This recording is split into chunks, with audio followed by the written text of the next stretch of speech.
الحمد لله وحده والصلاة والسلام على من لا نبي بعده. أعوذ بالله من الشيطان الرجيم. بسم الله الرحمن الرحيم.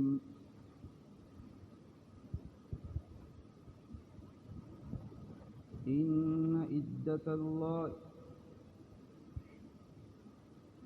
والفجر وليال عشر والشفع والوتر والليل إذا يسر.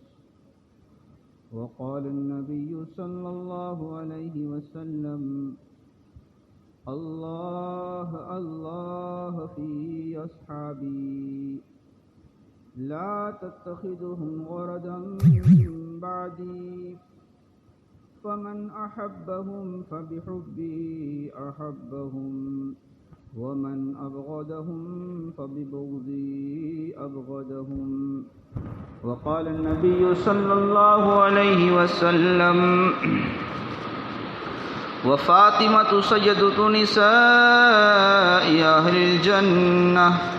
وقال النبي صلى الله عليه وسلم: والحسن والحسين سيدا شباب أهل الجنة رضي الله تعالى عنهما. صدق الله العظيم وصدق رسوله النبي الكريم. اللهم يا رب صل وسلم دائما أبدا على حبيبك خير الخلق كلهم. عزیز بھائیو، دوستو اور بزرگوں، آج کے عظیم الشان تاریخی دن میں جمعہ کا دن بھی واقع ہوا ہے. دنیا کی جہاں سے ابتدا ہوئی ہے، انسانیت کی وہاں سے لے کر کے دنیا فنا ہوگی. آدم علیہ السلام کی پیدائش، آدم علیہ السلام کا جنت میں داخلہ، آدم علیہ السلام کا دنیا میں آنا، حضرت موسیٰ، حضرت عیسیٰ، حضرت ایوب، حضرت یونس، بڑے حضرت موسیٰ علیہ السلام کا بڑے اولو العزم پیغمبروں کے جو واقعات اسی مہینے میں، اسی عاشوراء کے محرم کے 10ویں دن میں ہوئے ہیں. یہاں تک کہ دنیا کا ختم ہوگا وہ بھی اسی دن میں ہوگا. محرم کی 10 تاریخ. یہاں تک کہ نواسۂ رسول حضرت حسین رضی اللہ تعالی عنہ سید شباب اہل الجنہ، جنت کے نوجوانوں کے سردار آقا کبھی ان کو بوسہ لیتے تھے. جب کمر پر، جب جسم پر، گردن پر چڑھ جاتے تھے تو سجدہ لمبا فرما دیتے تھے. چالو خطبے میں اگر درمیان میں آتے تھے تو خطبہ روک لیتے تھے. ایسے نواسۂ رسول رضی اللہ تعالیٰ عنہ کی مظلومانہ پیاسی حالت میں کربلا کے میدان میں جو شہادت ہوئی ہے وہ بھی اسی دن میں ہوئی ہے. وہ دن کی محنت کے لیے، دن کی خدمت کے لیے، اللہ کے نبی نانا جان کے دین کو امت تک پہنچانے کے لیے کہ اللہ کے دین پر قربانی دینے والے دشمنوں کے اور ظالموں کے، وہ یزیدیوں کے مقابلے میں سر کٹا سکتے ہیں لیکن سر جھکا نہیں سکتے ہیں. یہ آج کے دین کا سبق ہے. اور رسول اکرم صلی اللہ علیہ وسلم کی سنتوں پر مر مٹنے والوں نے، انبیاء علیہ السلام، صحابہ، اولیاء اللہ تمام نے اس راستے پر عمل کر کے ہم کو بتا دیا کہ کیسے عمل ہوتا ہے. اس دن کے اندر 9ویں 10ویں کا روزہ رکھنا ہے، یا تو 10ویں اور 11ویں کا روزہ رکھنا ہے کہ ان کو ملا لے ہوئے. اپنے گھر کے اندر اچھا اپنے بچوں کو کھانا کھلانا ہے، اور بس. اس کے علاوہ میں جو کچھ کیا جاتا ہے نہ قرآن میں اس کا ثبوت ہے اور نہ حدیث میں، بلکہ اس کے اوپر بہت بڑی وعید آئی ہے. یہ شیعوں کا کام ہے، یہ روافظ کا کام ہے، یہ حضرت ابوبکر کے دشمنوں کا کام ہے، یہ ایرانیوں کا اور لکھنویوں کا کام ہے. یہ اللہ اللہ، اے لوگو میرے صحابہ کے بارے میں اللہ سے ڈرو. ہر جمعہ کو خطیب صاحب للکار کر کے اعلان کرتے ہیں خطبہ سے. کوئی معمولی بات نہیں ہے یہ۔ اس کے علاوہ جتنے بھی ہے تمام کے تمام خرافات ہے یہ، چاہے تعزیہ بنانا ہو یا اس کے علاوہ ماتم کرنا ہو۔ یہ ہندوستان میں بہت زیادہ لوگ شیعہ رہ چکے ہیں، ہمارے جسم میں، بلڈ میں، خون میں، معاشرہ میں، ہمارے کلچر کے اندر ان کے ناپاک جراثیم آ گئے تھے، اس لیے ہم بھی آج ان کے پیچھے کچھ نہ کچھ کر لیتے ہیں۔ نماز نہیں پڑھنی ہے، عصر کی نماز کربلا کے میدان کے اندر نواسہ حسین نے پڑھی ہے، وہ سنت اور فرض یاد نہیں آتا ہے، تعزیہ بنائیں گے، ماتم کریں گے، جو کچھ ادھر ادھر کا کھائیں گے۔ اللہ اللہ، ڈرو میرے صحابہ کے بارے میں، کیا کر کے گئے تھے اور تم کیا کر رہے ہو۔ یہاں تک کہ ہمارے مانگرول کے نواب،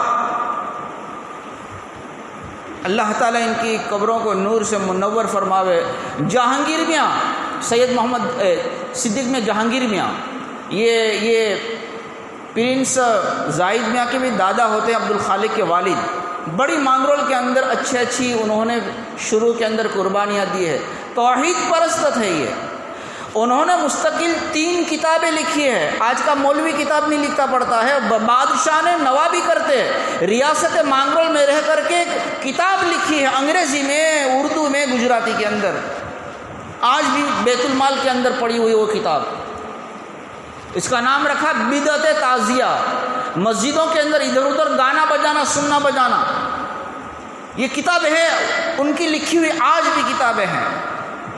لیکن ہم جو ہے کہ اس لیے کہ نماز پڑھنے میں، دین کا کام کرنے میں نفس کے خلاف بوجھ پڑتا ہے، اور وہاں پر ادھر ادھر جلوس کے اندر، وہاں پر تماشا کرنے کے اندر یہ ہم کو، نفس کو، شیطان کو، رقص کو مزہ آتا ہے، ایمان جاتی ہے، نماز جاتا ہے، بے حیائی ہوتی ہے۔ اس لیے دوستو یہ دین کھیل نہیں ہے، کھیل نہیں ہے۔ میں ان مجاہدین کے کارنامے آپ کے سامنے عرض کر رہا تھا۔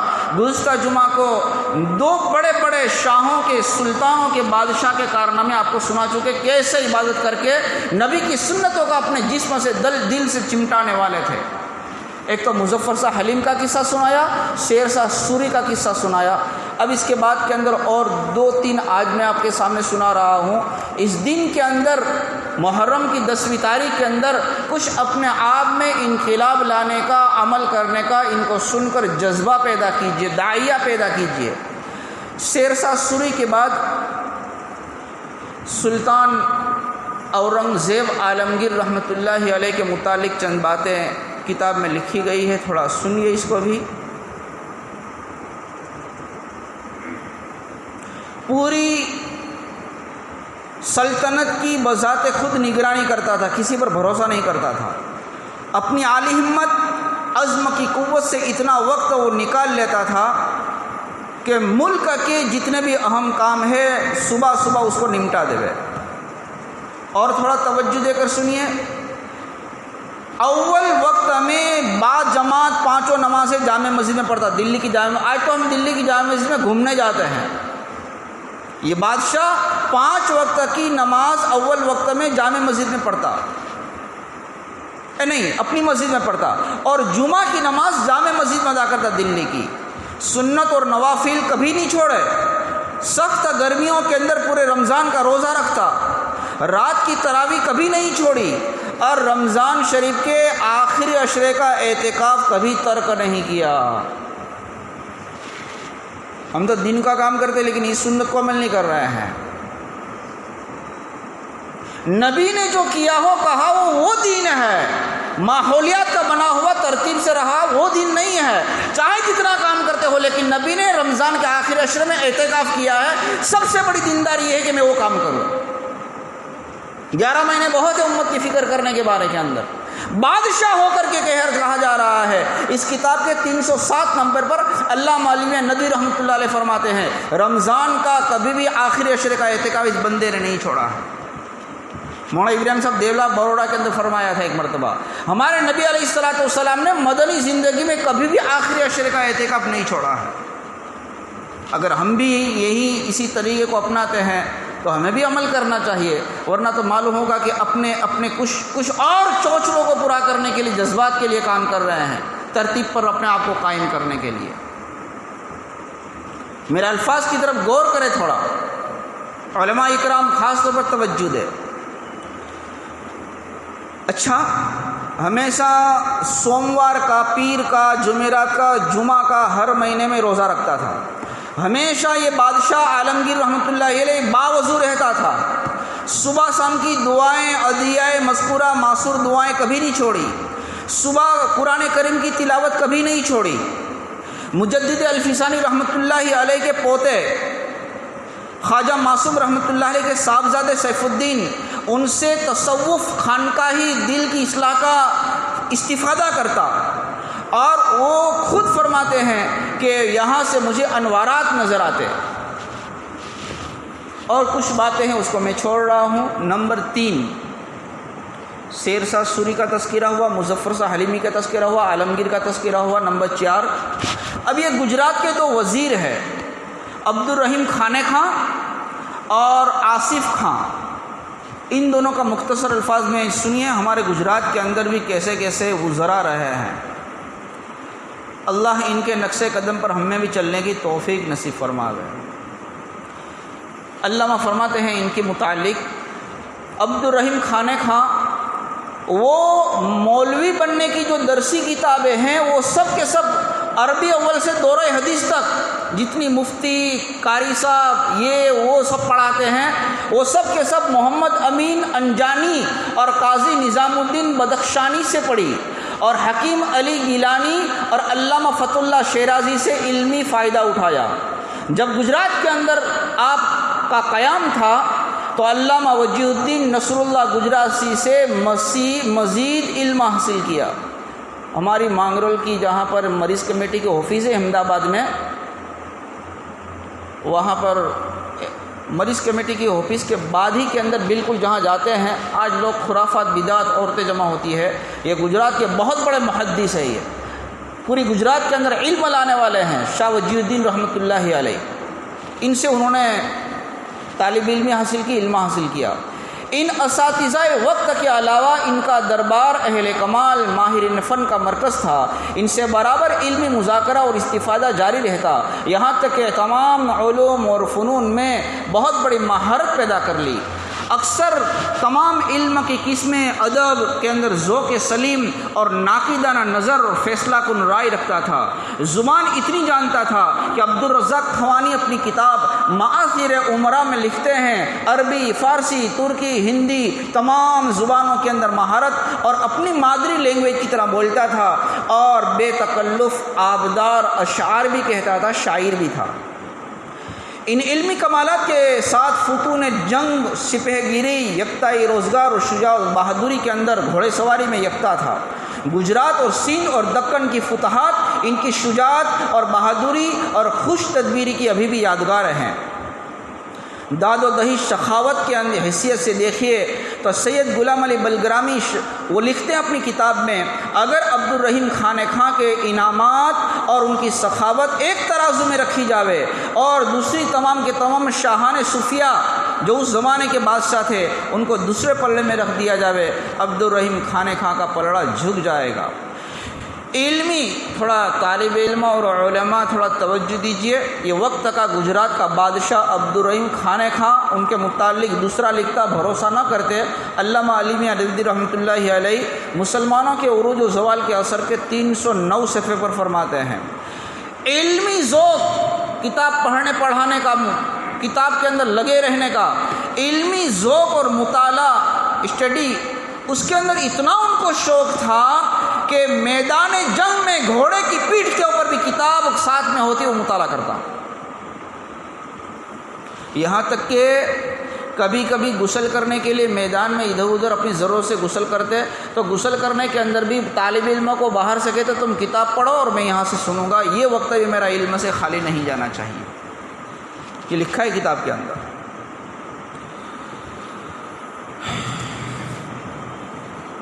نمبر 5، اب اس کو تھوڑا توجہ سے سنیے،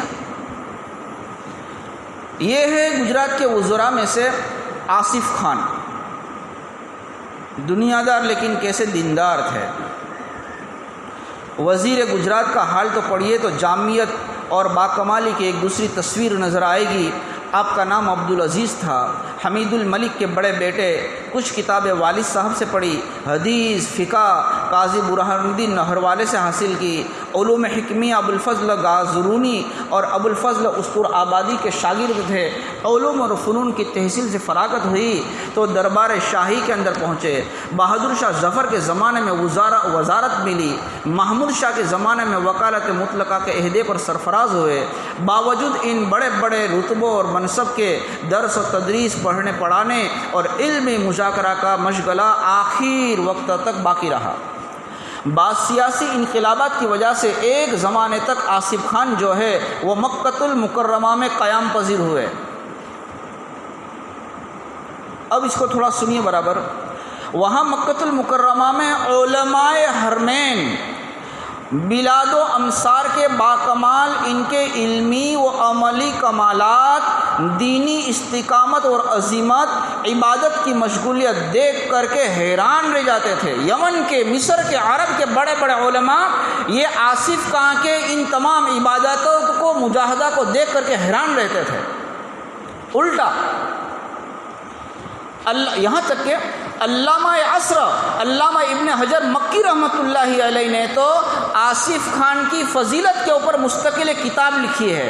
علامہ علیمیہ ندوی رحمۃ اللہ علیہ قوسین بریکٹ میں فرماتے ہیں کہ اگر کسی ہندوستان کی تعریف میں کسی عرب کے محقق نے اگر کوئی کتاب لکھی ہو تو یہ سب سے پہلے ہے یہ۔ ورنہ عرب جو ہے وہ دوسروں کی تعریف میں بڑے تھوڑا بخیلی کرتے ہیں، لیکن ان کو کتاب لکھنی پڑی کہ یہ کیسے تھے، کیا عالم ہوگا۔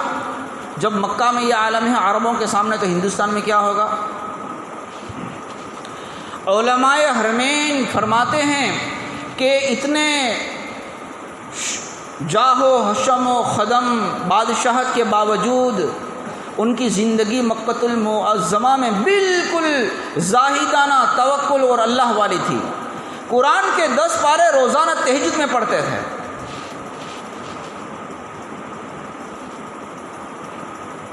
تھوڑا اپنی زندگی پہ اس کو بٹھاؤ۔ علامہ ابن حجر رحمۃ اللہ علیہ فرماتے ہیں اپنی کتاب میں، مکہ المکرمہ کے 10 سالہ قیام میں 10 سال وہ رہے یہاں سے گجرات سے آ کر مکہ المکرمہ میں، مسجد حرام کے اندر ان کی کوئی ایک جماعت بھی فوت نہیں ہوئی۔ ان کا قیام جو ان کی بلڈنگ تھی، قیام تھے، وہ بالکل مطاف کے مقابلے میں تھا۔ کبھی نوافل، ذکر و تسبیح، مراقبہ، مطالعہ کے علاوہ ان کو ہم نے کبھی بھی 10 سال میں کسی حال میں نہیں دیکھا۔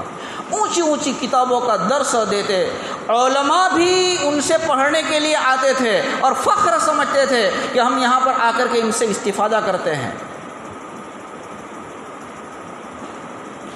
اب کچھ علمی باتیں ہیں۔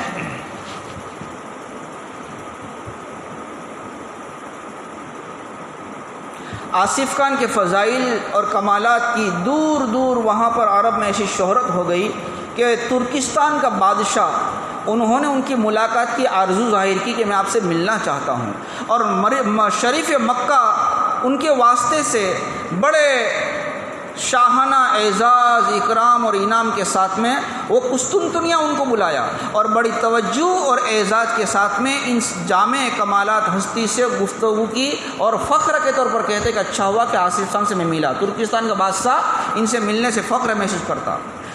ایک ان کے دوست نے جو سفر کے ساتھ میں رہنے والے تھے آصف خان کے، فرماتے ہیں مکہ المکرمہ سے قسطنطنیہ تک اتنا لمبا سفر، یہ ہوائی جہاز کا سفر نہیں، وہ گھوڑوں کا سفر اس وقت کا، مکہ سے لے کر قسطنطنیہ کا سفر آصف خان کے ساتھ میں رہا۔ ان کا بیان ہے پورے سفر میں آصف خان نے کبھی بھی کسی رخصت پر عمل نہیں کیا، ہمیشہ اسی طرح عزیمت پر عمل کرتے جیسے اپنے گھر پر نماز پڑھتے ہو۔ مثال کے طور پر کہ مختصر نماز پڑھنا ہے تو ایسا نہیں کہ لمبی نماز پڑھتے، مثال کے طور پر بیٹھ کر نماز پڑھ کے تو نہیں، کھڑے ہو کر نماز پڑھتے تھے۔ جس طریقے سے مشقتوں میں، سفروں کے اندر عام طور پہ اجازت ہوتی ہے، رمضان آ گیا سفر میں روزہ نہیں رکھنے کا، ان کی اجازت ہے، فرمایا نہیں میں روزہ رکھوں گا۔ ہمیشہ اعلیٰ سنت پر عمل کیا ہے، کبھی بھی نفس کی وجہ سے چھوٹی ماں باپ کی چیز پر کبھی عمل نہیں کیا ہے۔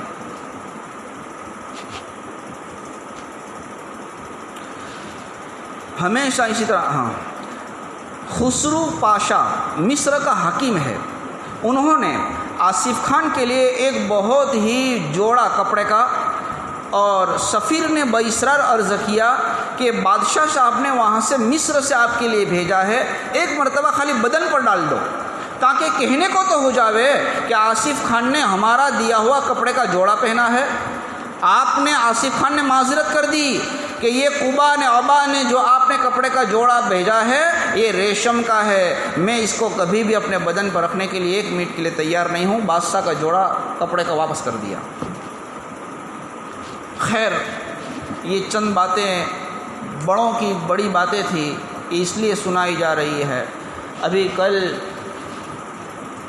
زمانے کے کتب اور ابدال اسی دار ارقم کی پہلی صف کے اندر میں نے دیکھا 2 دن اذان ہوتے ہی ہم بہت سارے لوگ ہمارے علماء یہ وہ پتہ نہیں بعد میں آتے تھے، لیکن حضرت مولانا احمد صاحب لاٹ اور مولانا ابراہیم صاحب کو دیکھا اذان ہوتے ہی پہلی صف کے اندر اسی وقت آ جاتے تھے۔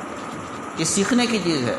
اچھا، مناجات مقبول ہے، منزل ہے، حزب العظم ہے، درود ہے، یہ ان کی کتابیں میں نے اندر بھی دیکھا یہاں پر بھی دیکھا۔ ان تمام بیانات کے، مشوروں کے، فکروں کے، ملاقاتوں کے، ان تمام چیزوں کے باوجود بھی ان کی قرآن کی تلاوت بلکہ ذکر جہری لا الہ الا اللہ، یہ ذکر جہری بھی ان کا میں نے کرتے دیکھا، وہ چھوٹا نہیں ان لوگوں کا۔ یہ کل کی بات کر رہا ہوں میں، آج کی بات کر رہا ہوں میں۔ میرے بھائیوں، یہ بڑوں کی باتیں اس لیے بیان کی جاتی ہے کہ کچھ نہ کچھ ہم بھی کرنے والوں کے لیے کوئی مشکل نہیں ہے۔ یہ سب یہ اپنے نفس کے نخرے ہوتے ہیں کہ وقت نہیں ملتا جماعت سے نماز پڑھنے کا، نہ ایسا۔ اللہ اگر تھوڑا 1 قدم اٹھاتا ہے، اللہ 2 قدم ان کو لے لیتے ہیں۔ اگر بندہ چل کر آتا ہے، اللہ ان کو دوڑ کر اپنی آغوش رحمت میں لے لیتے ہیں۔ ابو ظفر ندوی تاریخ گجرات کا مصنف ہے، مانگرول بھی آیا ہے، آستانہ بڑی ماڑی میں۔ خسر عبد الرحمن جو ہمارے یہاں کے تھے ان سے دوستانہ بھی تھا، جوناگڑھ کے اندر شہاب نامی ماسک رسالہ نکالتا تھا۔ ان کی کتاب ہے گجرات کی تمدنی تاریخ، گجرات کی دینی درسگاہیں، اس میں اس نے لکھا ہے اسی گجرات کے وزیر آصف خان کا قصہ وہاں لکھا میں نے دیکھا ہے کہ مکۃ المعظمہ سے وہ علم کا، کتابوں کے مطالعہ کا اتنا شوق رکھتا تھا کہ وہاں کا ہاتھ سے سونے کے پانی سے لکھا ہوا قرآن شریف بھی ساتھ میں لا رہا تھا، اور علامہ خطیب تبریزی رحمۃ اللہ علیہ کی مشکات شریف سونے کے پانی سے لکھی ہوئی مکہ سے مانگرول لا رہا تھا۔ اور یہاں پر اس زمانے کے اندر کشتیوں کا، جہازوں کا آنا جانا مانگرول کی طرف سے تھا۔ مانگرول کے قریب طغیانی آ گئی، جہاز پانی میں ڈوب گیا، بہت سارے لوگوں نے اپنی جان کو بچایا۔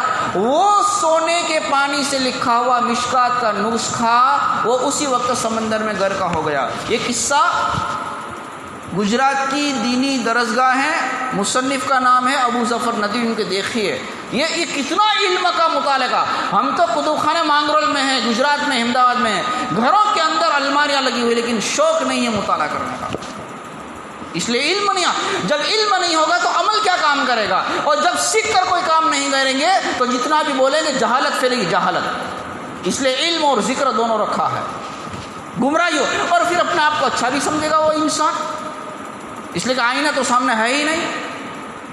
میرے بھائی، ان چیزوں کو اپنی طرف توجہ دیجیے، علم بھی حاصل کیجیے، اخلاص بھی حاصل کیجیے۔ اللہ تعالیٰ اس مبارک مہینے کی مبارک دن میں عاشورہ میں سیدنا حضرت امام حسین رضی اللہ تعالیٰ عنہ کی قربانی کے واسطے، اور جتنے بھی میں نے شاہان گجرات ان کے علاوہ بزرگوں کے نام دیے جو زندہ ہے، جو اللہ کو پیارے ہو گئے ہیں، اللہ تبارک و تعالیٰ ان کے فیض اور ان کے اچھے اعمال کے طفیل ہمیں بھی نیک عمل کرنے کی توفیق نصیب فرماوے۔ وآخر دعوانا الحمد للہ رب العالمین، والصلاة والسلام علی اشرف الانبیاء والمرسلین برحمتک یا ارحم الراحمین۔